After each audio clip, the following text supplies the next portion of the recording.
You see, in 2012, I didn't have any criteria to really judge whether ICER Pune was better or ICER Kolkata was better.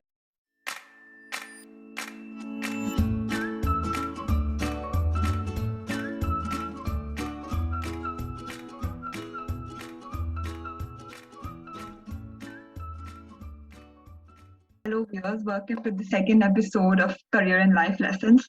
Today with me, I have Gaurav Saxena. I really like this initiative and would like to reach to as many undergrad students as I can, because I think being aware about these things is very important to choose good career options.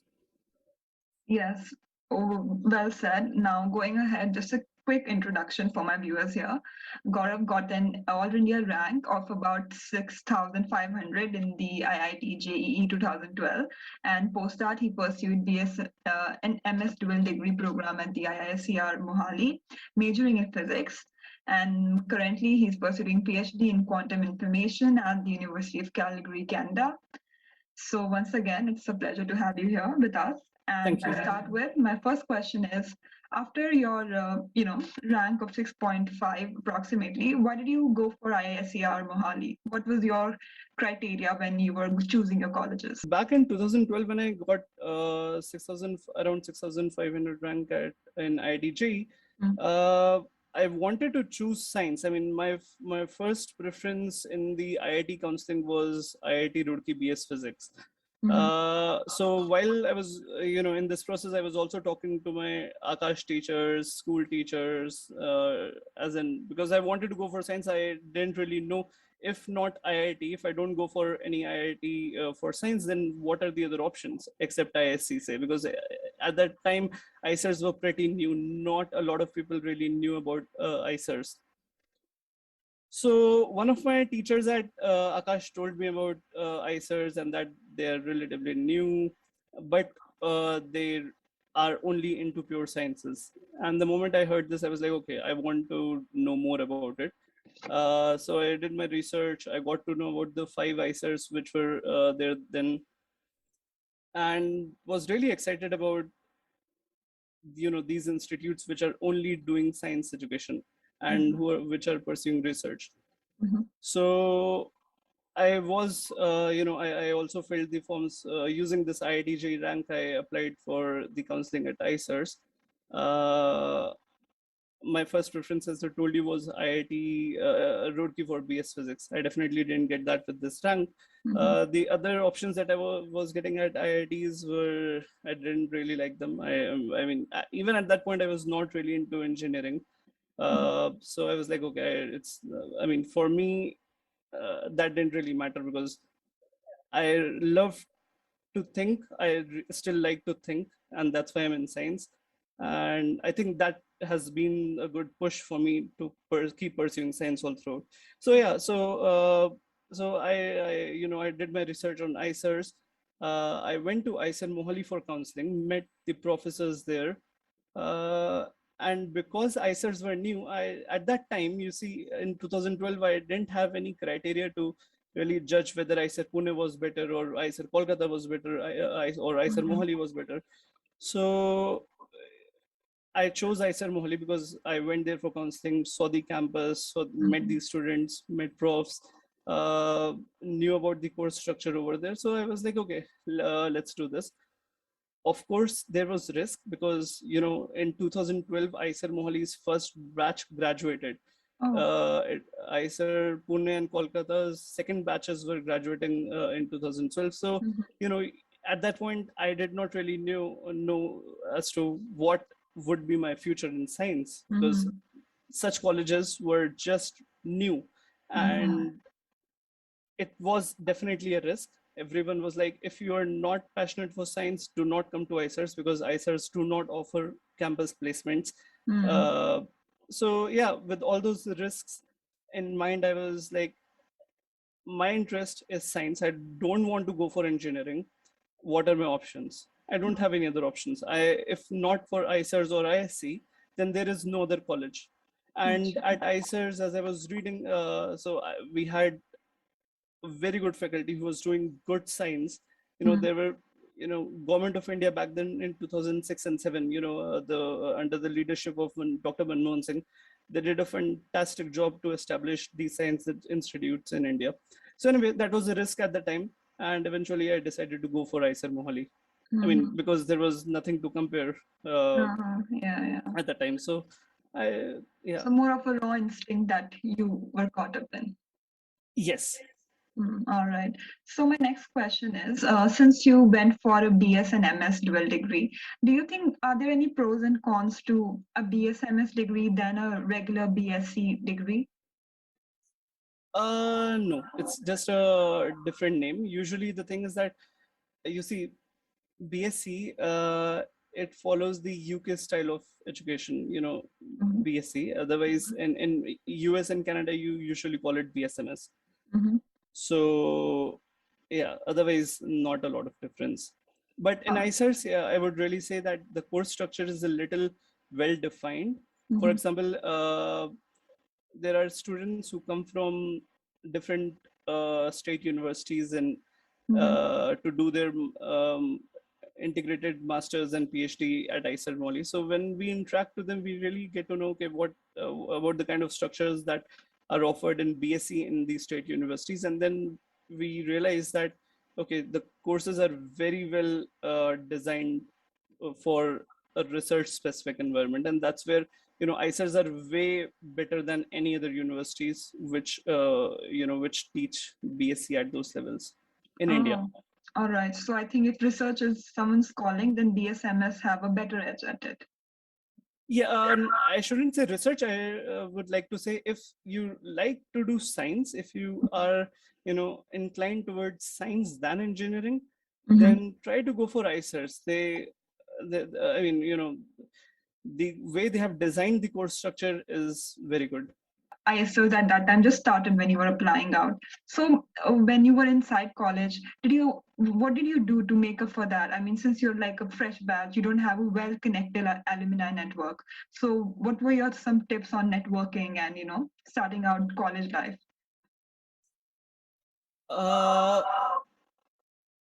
So you see, yes, definitely we didn't have a great alumni network, and we all had to figure it out ourselves batch by batch. As people were graduating, they were exploring different options. So in one of my senior batches, there was a person who took a coaching for MBA and eventually made it to IIM Kolkata.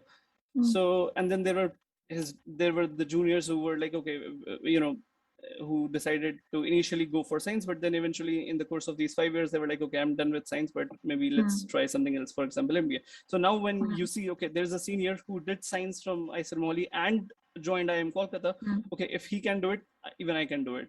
So you see, we definitely didn't get a great exposure from our alumni because we didn't have them. So we evolved slowly from our own experiences. And about networking, so for example, the main agenda of ICERs is to promote basic sciences or promote interest in basic sciences in young fellows. So what ICERs do for these things is that they keep organizing various international conferences. Now, when these international conferences happen at your institute, you get to meet international researchers who are really doing quality research. For example, I think it was 2016 when Venki Ramakrishnan, the Nobel laureate in biotechnology, I think you must be knowing him. Yeah. So he visited IISER Mohali and he interacted with these students. So that was something, that was an amazing experience. You are interacting with the Nobel laureate. Similarly, back in 2010, when I did not join IISER Mohali, 2010, they were just third batch, which was, which just came in. Then I think there was some chemistry Nobel laureate who came and gave a talk at IISER Mohali. Similarly, there are various conferences in all the 4 subjects, physics, chemistry, and math, biology, that keeps, that are being organized, and people do come there. And once people are there for some days, it's the undergrads who get the most privilege out of it. While at high teas or while at lunches or dinners, I'm sorry, you get to interact with them, you get to ask simple questions. Okay, what do you do for a living, or how, what is it that you're researching on? I'm a second year student, I do not know anything about quantum mechanics, but please tell me what this is. And now you're talking to someone who is sitting at MIT, say. So that kind of, even though we didn't have alumni to guide us, the structure, ICER, in the initial board of directors or the faculty members really designed these structures such that we get good exposure to quality research and researchers being at ICERs. So that's great. Yeah. All right. Referring back to one of my previous questions about choosing ICR, I think this is like, at one point, this is like a slighter advantage that these colleges offer compared to engineering colleges like IITs or NITs, because here it often becomes all about placement, by the end of final year. So yeah, I think there's a lot of research environment at these. So maybe the viewers who are really targeting in research, they should probably try their hands at the BSMS program. All right. So I think coming to my fourth question, now this is probably that you've been asked a lot many times, but I'll ask it again. So research in academias are not paid much. So what is it that pushes you to do it every day? Right. So I remember Bob Marley's answer to this. You see, he was once asked, how much money do you get, or do you get enough money? The answer he gave was a very nice answer. He said, how much money is enough money? So it's not that the people involved in science, in research, in academia, they don't get paid well. They do get paid well. But okay, compared to to people in industry, yes, they do get paid a lot. But if there is someone who's not really into money, as a researcher, as an academic researcher, you get paid well. You get paid well so that you can live a good luxurious life. But of course, you cannot afford a BMW from that money. So if someone is not really after money, if you're after money, then okay, go open your business, do some MBA, go for a job or whatever you'd like to do. But if you really want to do science, if that is something you really like, then money should not come into the way. Because you see, once you have the second thought about money, and about you if you start caring about money, then in that path somewhere your passion for science gets lost. And so I don't think money should come in the picture. You definitely will be paid enough to live a good and luxurious life. You won't be paid in a great amount like what what your seniors earn at Google, IBM or something. So yeah, I mean, if you do not think about money, go for science. If you are into science, go for it. You will get enough money. Don't be worried that okay, you won't get enough money. Okay, researchers do earn good money. They don't get paid a lot like the industry people. True. I think follow your calling would be the thing here, right? Right. Yeah. All right. So the next question is, since after your BS and MS degree, you did not think about pursuing MBA or working with industries. You did a PhD straight. So why? No. I'm sorry. No. So I did take an year gap. So in my 5th year, even I was a little curious about exploring industry. I still am into programming. I like physics and I like programming too. So I did work at a startup for 7 months in Bangalore. But then I thought, okay, I cannot pursue it as a career. So I went back to quantum computing or quantum information, which is the field I'm pursuing right now in my PhD. So I did take a 1-year break. Yeah. All right. So just to add on to that, how did you justify this year gap to your college? Yeah, no, I didn't really had to. I mean, I just told them that, okay, I was keen into programming and I was just exploring my interests. So I'll tell you, I mean, it's not very trendy in India, but in developed countries like US, Canada, Europe, Australia, people do all sorts of things. So, I mean, people take 5 years gap after their masters, do something, and then at the age of 32, 35, they come back for a PhD, and that's perfectly all right. So no one really has to defend why did they left academia and then why now you're going to come back for PhD. All right. What was the reason behind choosing your country for your PhD studies? Usually, I I've see. seen people run to Europe.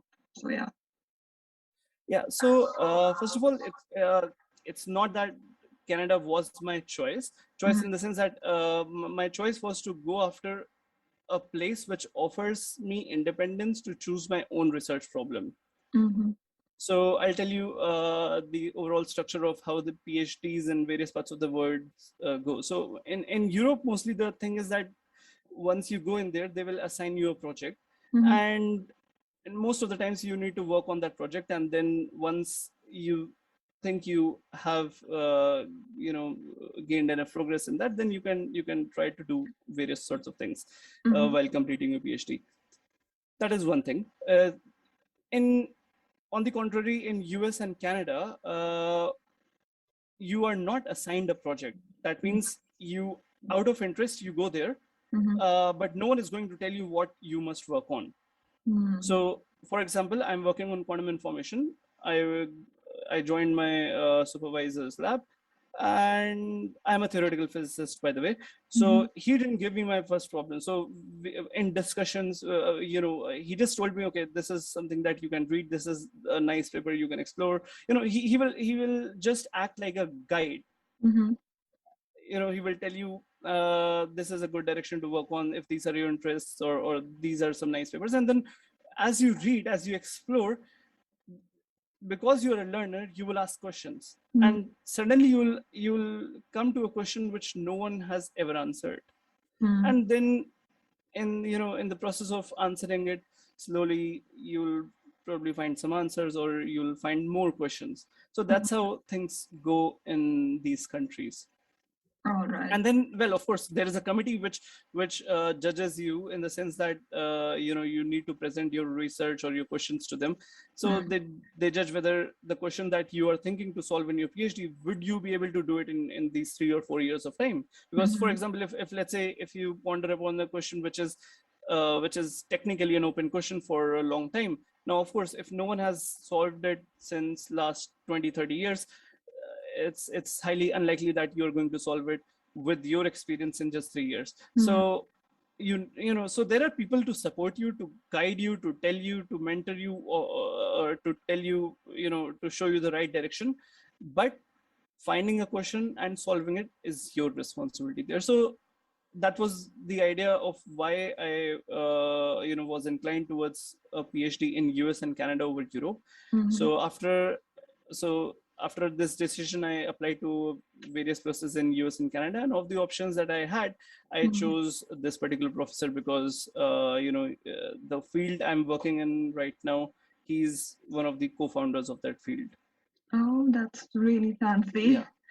And what's your focus of doctoral studies?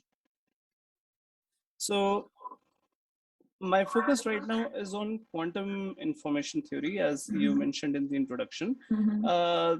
My specific work in the specific focus in my PhD is on something known as quantum channels. So quantum channels are communication channels which transfer quantum information. For example, you and I right now are talking through I am sitting at my home, you are somewhere else, and we are communicating through classical communication channels, some Wi-Fi or wires or whatever. And as we are talking, this is known as classical information. So if the information is quantum, you also need to transfer it, right? I mean, if you, for example, if you encode some information in an atom and you need to transfer it to someone else, you just cannot take an atom and just give it away, right? So you need to protect it and you need to communicate it somehow. So these channels through which you communicate quantum information are known as quantum channels, and that is the main focus of my PhD. Great, that's very interesting. And all the best to your PhD. I hope you become a really great scientist one day. And Thank you.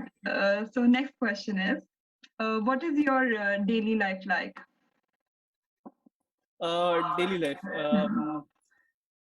I don't really have a particular schedule. It's Yeah, just that same. I think I need to, cover 5 to 8 hours of work. Mm, But again, it depends.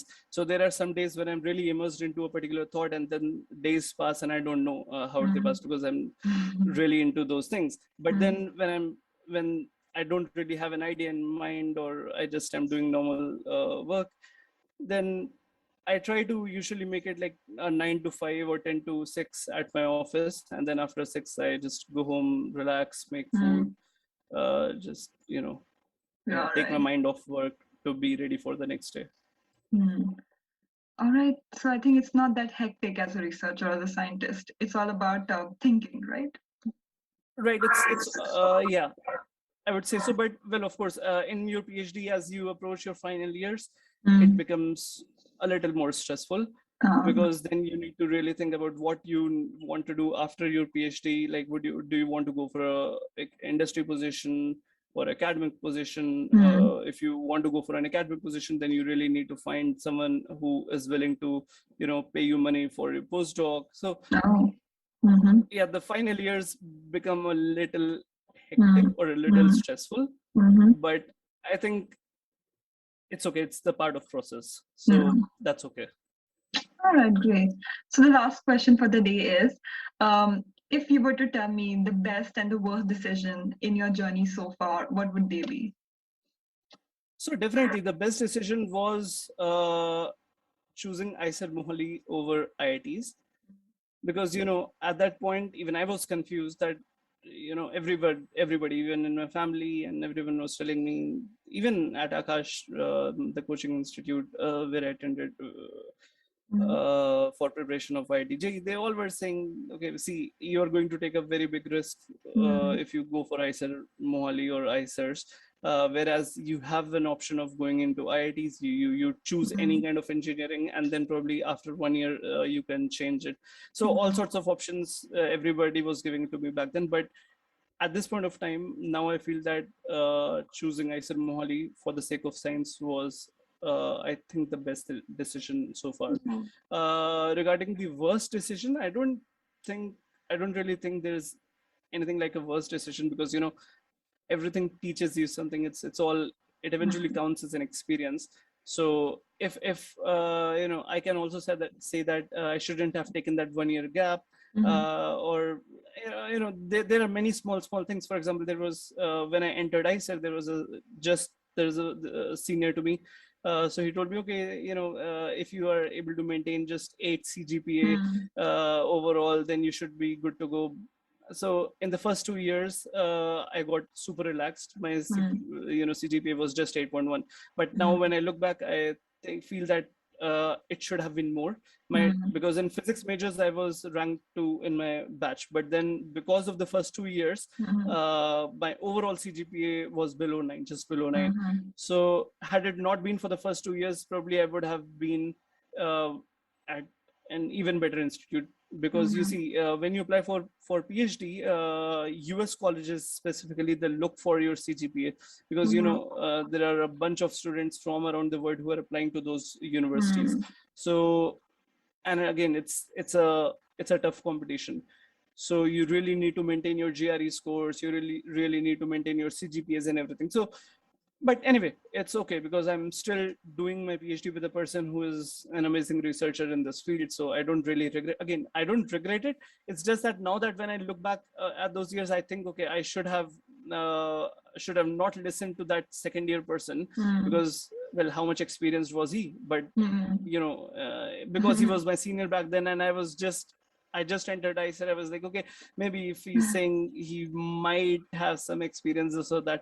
So Mm. yeah, so it's okay, I think. Yeah. But well, it's okay. Mm. You can't change what's already done, right? Yeah. And as you said, everything, happens for a reason. And I think it's a collection of all the goods and the bads have happened, right? It at the end teaches Exactly. something. Yeah, right. No one's life is ever perfect. True. Yes. So I think with this, we summarize today's episode. It was a pleasure having you here.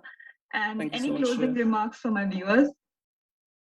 Yeah, I would just say you follow your calling. If you're interested in science, go for it. Don't let anyone else influence you that you're not going to earn enough, or you make your own decisions which you think are right for you. Not Don't go for what is best for you. I mean, probably going for money might be best for you, but if you think that science is right for you, if that's your calling, go for it. You will never sleep hungry. Don't worry. True.